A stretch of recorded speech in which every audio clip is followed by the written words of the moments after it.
gobierno de Andrés Manuel López Obrador en estos 2 años. Un poco ya para ir redondeando, dices tú una encuesta donde hay una respuesta de la ciudadanía que dice que pues incluso se da hasta más mordida, pero mi pregunta sería, en los hechos concretos, ¿hay gente que haya terminado en la cárcel por el tema de la corrupción? ¿Hay ese dato, uno? Y segundo dato, ¿cómo está el tema corrupción en términos de los estados y en términos de los municipios? Es decir, no solamente en el ámbito federal. Entonces, finalmente hay mediciones de cuántos por causa de corrupción terminan en la cárcel y el tema de los gobiernos estatales y municipales. Por favor, Ricardo. Sí, sí podemos saberlo. La respuesta es no. No. Salvo probablemente Rosario Robles sea de los pocos funcionarios acusados de algún tipo de delito que podríamos intuir que se trata de corrupción y que ahora está en la cárcel. Ha habido otros casos, Emilio Lozoya, por ejemplo, y las acusaciones contra los legisladores que detonó la declaración de Lozoya. Pero este criterio de oportunidad que fue aplicado, o que está intentando ser aplicado, ha llevado a que Emilio Lozoya no enfrente el proceso desde prisión, aunque está pendiente todavía su juicio. Entonces, ahí, en términos de efectividad de personas que llegan hasta la cárcel por cometer un acto de corrupción, el número es muy marginal, es muy pequeño. Y ahí también hay algo importante que opinar, me parece, en el sentido de que una de las principales medidas de este gobierno fue hacer de la corrupción un delito grave, ¿no? Dice el presidente en este tono de sorna suyo, que los neoliberales incluso le quitaron lo grave al delito de corrupción, ¿no? Porque pues eran unos ladrones. Lo cierto es que esta modificación que hizo el presidente de la República, una modificación a la Constitución, lo único que hace es permitir que algunas personas sean acusadas de estos delitos y llevadas a la cárcel inmediatamente sin una sentencia por parte de un juez. Es decir, antes de ser encontrados culpables, estas personas pueden tener esta prisión preventiva oficiosa por la comisión de 2 delitos relacionados con corrupción que ahora están puestos en la Constitución. Es cierto que no hay una sola persona en la cárcel por eso hasta ahora, pero eso abre la puerta a que algunos funcionarios públicos sean acusados indebidamente de este tipo de casos y que acaben en la cárcel antes de poder defenderse. Y eso tampoco queremos, ¿no? O sea, acabar con la corrupción no es a base de mazazos.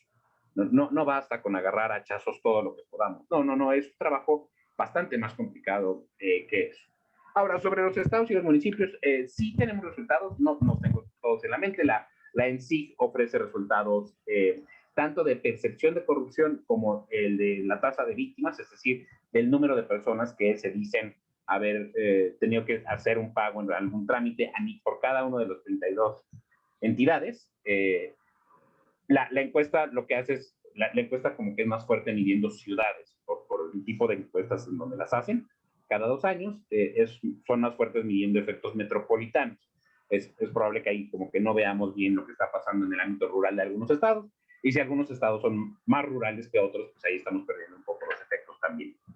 Pero independientemente de eso, sí, hay manera de saberlo. Los resultados que vemos es que tengo en la mente, por ejemplo, que Yucatán mejoró considerablemente en los últimos 2 años, que la Ciudad de México bajó un poco, y que hay estados en los que la inseguridad también ha ido subiendo, que también empiezan a afectarse por la corrupción. Guanajuato, no, pero basta con meter en Google rápido el sí 2019 y ahí se ofrecen los resultados para que cada quien pueda conocer en cada uno de los estados. Ahora, sobre los municipios, pues es cierto que los municipios tienen un ámbito de acción mucho más reducido que los gobiernos estatales porque hacen mucho menos cosas. Y sin embargo son al mismo tiempo el principal acceso o el principal fuente de comunicación que hay con la ciudadanía. La mayoría de los trámites administrativos, llamémosle, uno los hace ante un gobierno municipal. Agua, drenaje, calles, alumbrado público. Ese tipo de responsabilidades corresponden a los gobiernos municipales.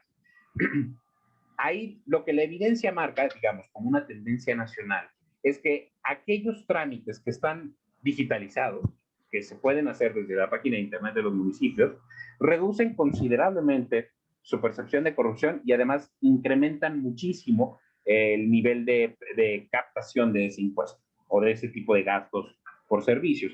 Porque lo que pasaba, digamos, es que cuando esos trámites no estaban inscritos, simplemente no eran registrados ante la tesorería municipal, ¿no? Entonces, una recomendación, digamos, muy básica, pero muy, muy efectiva para los gobiernos municipales es digitalizar todos los trámites que puedan. Eso reduce corrupción y aumenta la recaudación, ¿no? Se vuelve una herramienta bastante favorable, ¿no? Y eso me parece más o menos ofrece un panorama general de en dónde estamos parados.